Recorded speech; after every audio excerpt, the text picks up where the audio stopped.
একটা সুন্দর লাল টুকটুকে ড্রেসের সঙ্গে যদি এমন একটা লাল রঙের ব্যাগ থাকে তবে দারুণ হয়। আর সেই ব্যাগটা যদি খুব কম খরচে নিজে বানিয়ে নিতে পারি তাহলে তো আর কথাই নেই। আজকে আমি এই ব্যাগটা তৈরি করে দেখানোর সাথে সাথে বলে দেব এই ব্যাগের জন্য প্রয়োজনীয় সুতো যেটা আমি ব্যবহার করেছি তার দাম কত, মানে কেজি প্রতি সেই সুতোর দাম কত, বা 1 কেজি কম নিলে দামের কোনো পরিবর্তন হয় কিনা। পুঁতির ব্যাগ তৈরি করার জন্য সুতো নির্বাচন একটি গুরুত্বপূর্ণ বিষয়। সুতো যদি মজবুত না হয় তাহলে ব্যাগটাকেও মজবুত করা যাবে না। চলুন আমরা একটু ব্যাগ তৈরি করে নিই।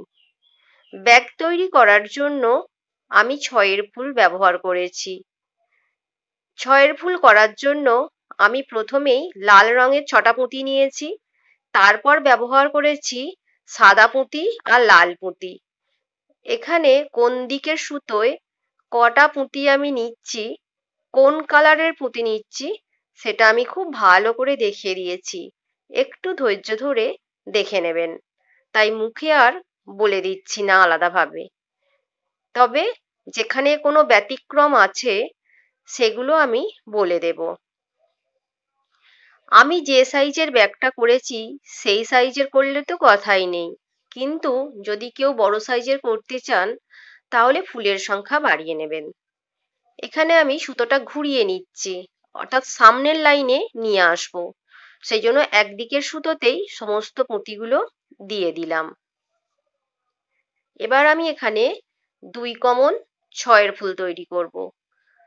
6 ফুলের প্রথমে আমি 4টে পুঁতি নিয়েছি আর 2টো পুঁতি কমন সুতোয় রয়েছে। এবার একটা ক্রস সুতোই আমি পাচ্ছি আর 2টো পুঁতি কমন নেব, 3টে পুঁতি, আর 3টে পুঁতি নিয়ে আমি 6 ফুল তৈরি করব। এভাবেই পুরো ব্যাগটা আমি তৈরি করব। শুধুমাত্র যখন আমি লাইনটা ঘোরাবো সামনের দিকে সুতোটাকে নিয়ে আসব তখনই কিছু পরিবর্তন আছে। এছাড়া পুরো ব্যাগটা 2 কমন 6 ফুল। শুধু 2 প্রান্তে যখন শুরু হবে তখন 1 কমন 6 ফুল আছে, বাকি সবই 2 কমন 6 ফুল। চলুন আমরা আমাদের সুতোর বিষয়ে ফিরে যাই। পুঁতির ব্যাগ তৈরি করতে গেলে সুতো নির্বাচন করতে হবে সঠিকভাবে। বিভিন্ন ধরনের সুতোতেই এই পুঁতির ব্যাগ তৈরি হয়। আমরা যে কাঁথা সেলাই করি বা জামা সেলাই করি, কচের গুলি হয় যেগুলোকে বলি আমরা, যেগুলো লচ্ছিতে পাওয়া যায়, সেইগুলোতেও কিন্তু পুঁতির ব্যাগ তৈরি হয়, কিন্তু সেগুলো কটন সুতো হওয়ায় কিছুদিন পরে সেগুলো নষ্ট হয়ে যায়। পুঁতির ব্যাগটিকে অনেক টেকসই করতে গেলে নাইলন সুতো ব্যবহার করলেই ভালো হয়। এই যে নাইলন সুতোগুলো ব্যবহার হয়েছে এগুলো মাছের নেট বোনা সুতো। মাছের নেট বোনা সুতো বিক্রি হয় এমন শপে গিয়ে বললেই হবে, তাহলেই আপনি এই সুতোগুলো পেয়ে যাবেন। এই সুতোগুলোর মাপ রয়েছে 10 mm, 15 mm, 20 mm, 30 mm, 40 mm, 45 mm, এভাবে বাড়তে থাকে। আপনার পুঁতির সাইজ অনুযায়ী সুতো নির্বাচন করতে হবে। সব পুঁতির মধ্যে দিয়ে সব মাপের সুতো যায় না। যদি পুঁতির সাইজ ছোট হয়, যদি 6 mm হয় তাহলে তার মধ্যে দিয়ে যে মাপের সুতো যাবে, যদি আপনার পুঁতির সাইজ 4 mm হয় তাহলে সেই মাপের সুতো ওই পুঁতিতে যাবে না। আবার 6 mm পুঁতি দিয়ে যে সুতো যায় সেই সুতো দিয়ে যদি আমি 10 mm পুঁতি গাঁথতে চাই তাহলে গাঁথা যাবে, কিন্তু ব্যাগটা মজবুত হবে না, একটু নড়বড় করবে। তাই পুঁতির ব্যাগ তৈরি করতে গেলে সুতো নির্বাচন একটি গুরুত্বপূর্ণ বিষয়। এবার চলে আসি দামের ক্ষেত্রে। এই নাইলন সুতোগুলোরও কোম্পানি রয়েছে। কোম্পানি অনুযায়ী তার দাম আলাদা হয়। আমি যে সুতোগুলো কিনেছি সেই সুতোগুলোর দাম আমি বলে দেব, কিন্তু এগুলো এলাকা পরিবর্তনের সাথে সাথে দামের কিছু পরিবর্তন হয়, আর ব্র্যান্ড নেমের সঙ্গেও দামের পরিবর্তন হয়। আমি এখানে যে সুতোটায় গাঁথেছি এই ব্যাগটি, সেটা হলো 40 mm সুতো। 40 mm সুতো, এই নাইলন সুতোটা আমি আমার নিজের এলাকা থেকে কিনেছি এবং সেটা কেজি প্রতি দাম পড়েছে 600 টাকা। তবে এটা কলকাতার বড় বাজার থেকে নিলে সুতোর দাম একটু কম হতো। যেহেতু আমি আমার বাড়ির কাছ থেকে কিনেছি আর অনেক ভায়া হয়ে এসেছে, তাই আমার মনে হয় দামটা একটু বেশি পড়ছে। সেটা আপনারা আপনাদের পছন্দ মতো জায়গা থেকে নিয়ে নেবেন। এবার বলি দামের কোনো তফাৎ হয় কি না পরিমাণের ওপর। হ্যাঁ, সুতোটা আপনি কতটা পরিমাণ নিচ্ছেন তার উপর দামের পরিবর্তন হয়। 1 কেজি সুতো নিলে যে দামে আপনি পাবেন, 1 কেজির কম পরিমাণ সুতো নিলে তার দাম একটু বেশি দিতে হয়। তবে এটাও ম্যান টু ম্যান ভ্যারি করে। হতে পারে যে আপনি যেখান থেকে নিচ্ছেন সেখানে বেশি দাম নেওয়া হচ্ছে না, কিন্তু কখনো কখনো কম পরিমাণ সুতো নিলে দাম একটু বেশি নেওয়া হয়। এবার বলি সুতোগুলো কি সবসময় কেজি হিসাবে বিক্রি হয়? না, সবসময় কিন্তু সুতো কেজি হিসাবে বিক্রি হয় না। অনেক সময় রোল হিসাবেও বিক্রি হয়। আবার কখনো একটা প্যাকেটে 10টা সুতোর গোলা রয়েছে, সেই পুরো প্যাকেট নিতে হয় কিংবা খুচরা নিতে হয়, এবার তার দামের পরিবর্তন হয়। সব সময় কিন্তু কেজি হিসাবে বিক্রি হয় এমনটা নয়। আপনি যেখান থেকে কিনবেন সেখানে কি নিয়মে বিক্রি হচ্ছে সেটা একটু জেনে নেবেন। কথা বলতে বলতে আমরা অনেকটা পুঁতি গেঁথে নিয়েছি। এখানে যে লাল ফুলটা হয়েছে এটা কিন্তু 1 কমন 6-এর ফুল হয়েছে। এরপরে 2 কমন 6-এর ফুল। এখানে দেখুন আমি সুতোটা গিঁট দিয়ে দিচ্ছি। গিঁট দিয়ে এক্সট্রা সুতোটা পুঁতির মধ্যে নিয়ে নিচ্ছি। সুতো গিঁট দেওয়ার সময় যদি এক্সট্রা সুতো আমি পুঁতির মধ্যে না নিয়ে নিই, তবে সুতোর দুটো মুখকে আগুনে পুড়িয়ে দিতে হয়, তা না হলে পুঁতিগুলো খুলে যায়। এখানে আমি নতুন সুতো জুড়ে দিচ্ছি। যে পুঁতিতে ক্রস হবার কথা ছিল সেই পুঁতি থেকে আমি সুতোটা জুড়ছি।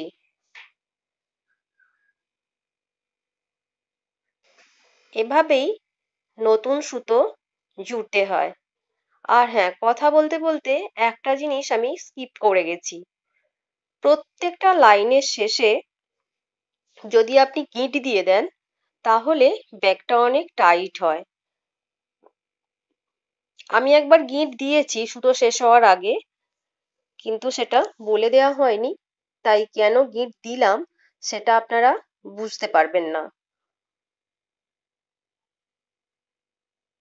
এছাড়াও ব্যাগের মাঝে সাঝেও আপনি ব্যাগটাকে মজবুত করতে চাইলে গিঁট দিয়ে দিতে পারেন, তাহলে এক্সট্রা সুতো পুঁতির মধ্যে থেকে যায় না।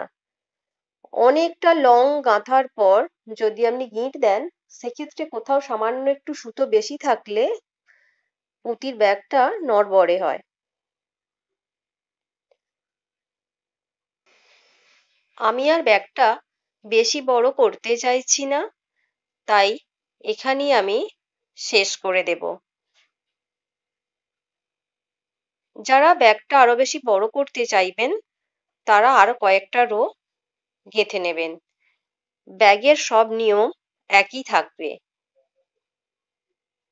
প্রত্যেকবার গিঁট দেওয়ার পর এক্সট্রা সুতো কিন্তু পুঁতির মধ্যে নিয়ে নিতে হবে।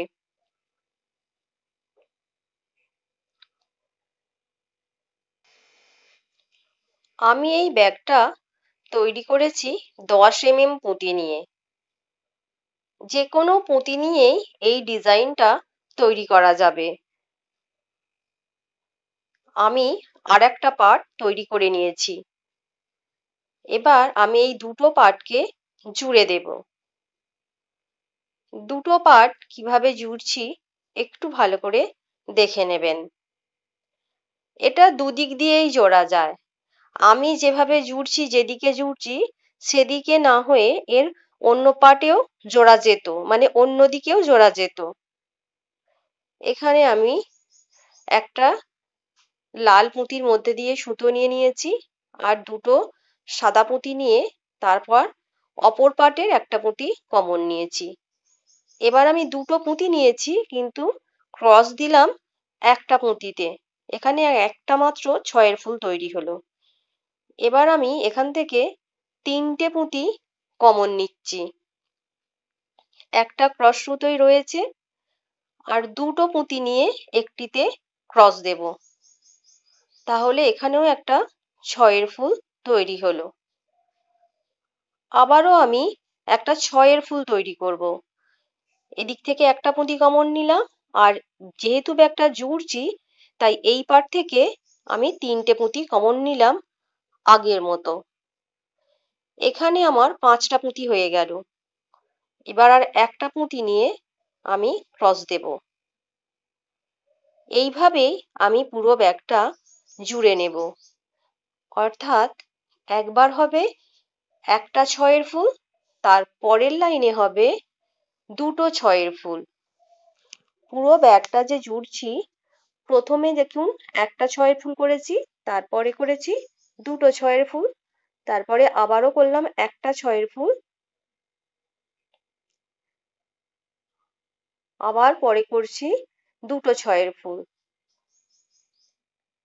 এভাবেই আমি পুরো অংশটা জুড়ে নেব। এখানে বলে রাখি, আমি যেভাবে জুড়েছি সেভাবে তো জুড়লে হবেই। যদি কেউ সাইডটা আরো চওড়া করতে চান তাহলে ফুলের সংখ্যা একটু বাড়িয়ে নেবেন, তাহলেই সাইডের অংশটা আরো চওড়া হয়ে যাবে। এছাড়া এই ফুল দিয়ে ত্রিভুজাকৃতিরও ব্যাগ তৈরি করা যায়, অর্থাৎ সাইডটা ত্রিভুজের মতোও তৈরি করে নেওয়া যায়। ত্রিভুজের মতো কিভাবে তৈরি করবেন তার অনেকগুলো ভিডিও আমার চ্যানেলে রয়েছে। ব্যাগের সাইড জোড়ার অনেকগুলো নিয়ম আমি দেখিয়ে দিয়েছি। ব্যাগ তৈরির ক্ষেত্রে আরো একটা গুরুত্বপূর্ণ বিষয় হলো ব্যাগের সাইডটা জোড়া, অর্থাৎ আমি কতটুকু ব্যাগটা চওড়া করতে চাই সেটা অনেকটা নির্ভর করে সাইডের উপর। কারণ ব্যাগের সাইড যদি একটু বেশি চওড়া না হয় তাহলে ব্যাগের মধ্যে অনেক বেশি স্পেস পাওয়া যায় না।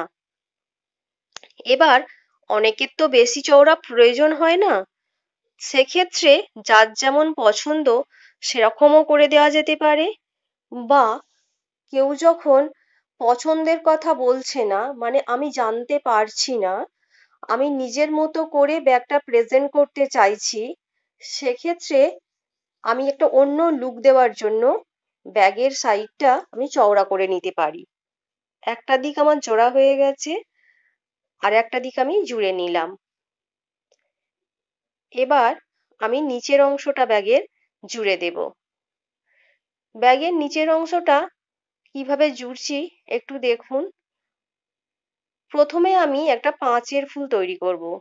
দুটো সাদা পুঁতির মধ্যে দিয়ে নিলাম সুতো আর দুদিকে দুটো লাল পুঁতির মধ্যে দিয়ে সুতো নিয়ে নিলাম।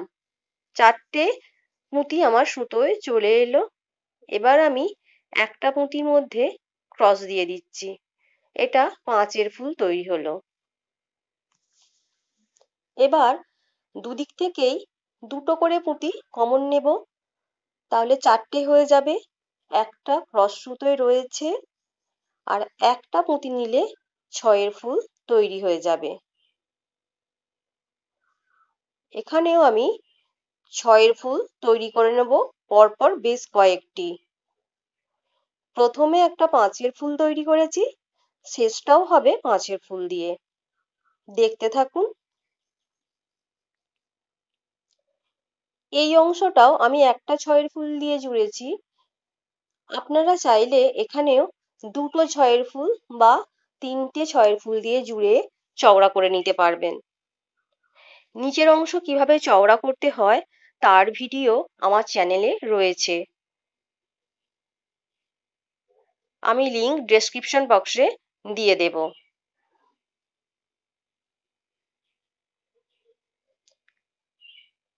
পুঁতির ব্যাগ তৈরি খুবই সহজ। হঠাৎ করে দেখলে মনে হয় যে অনেক জটিল কিছু আছে, ব্যাগ তৈরি করতে অনেক সময় লাগবে। আসলে ব্যাপারটা তা নয়।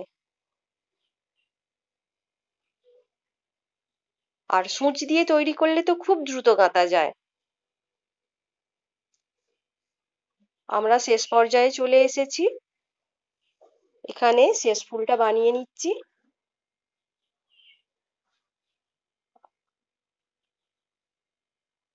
এখানে শেষ 6 ফুলটা হয়ে গেল, কিন্তু এর পরে দেখুন আর পুঁতি নিতে হবে না, কিন্তু এখানে একটা 5 ফুল তৈরি হয়ে গেছে।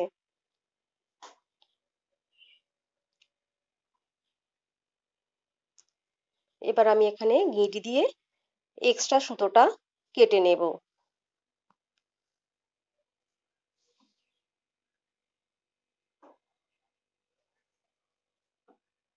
এবার আমি ব্যাগের মধ্যে হ্যান্ডেলটা জুড়ে দেব। আমি পুঁতি দিয়ে এখানে হ্যান্ডেলটা তৈরি করেছি। আপনারা চাইলে রেডিমেড হ্যান্ডেল যেটা কিনতে পাওয়া যায় বিভিন্ন মেটালের, প্লাস্টিকের, সুতোর, সেগুলোও ব্যবহার করতে পারেন। আমি কিভাবে জুড়ছি হ্যান্ডেলটা একটু দেখে নিন।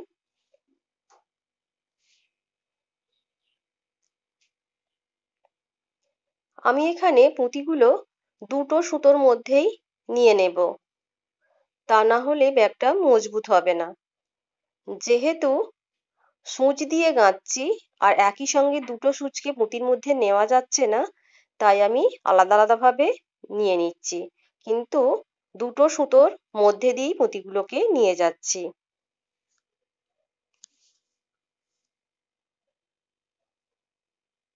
এবারে আমি জোড়া কমপ্লিট করছি। একটা ফুলের দুদিক থেকে নিয়ে গিয়ে আমি গিঁট দিয়ে দেব। এবার আমাদের বাকি রইল ব্যাগের মধ্যে কাপড় বসানো আর চেন বসানো। আমার চ্যানেলে অনেকগুলো ভিডিও রয়েছে ব্যাগের মধ্যে কাপড় জোড়া আর চেন বসানোর। আমি তাই এখানে আর দেখিয়ে দিচ্ছি না। তার ভিডিও আমি এখানে ডেসক্রিপশন বক্সে শেয়ার করে দেব। হ্যান্ডেলটা আমাদের জোড়া কমপ্লিট হয়ে গেছে। খুব সহজভাবে আমি দেখিয়ে দিয়েছি কিভাবে পুঁতির ব্যাগ তৈরি করতে হয়। আশা করি আপনাদের ভিডিওটা খুবই ভালো লেগেছে। আর ভালো লেগে থাকলে অবশ্যই একটা লাইক করবেন আর কমেন্টে জানিয়ে দেবেন। আজ এই পর্যন্তই। দেখা হবে পরের এপিসোডে। টাটা।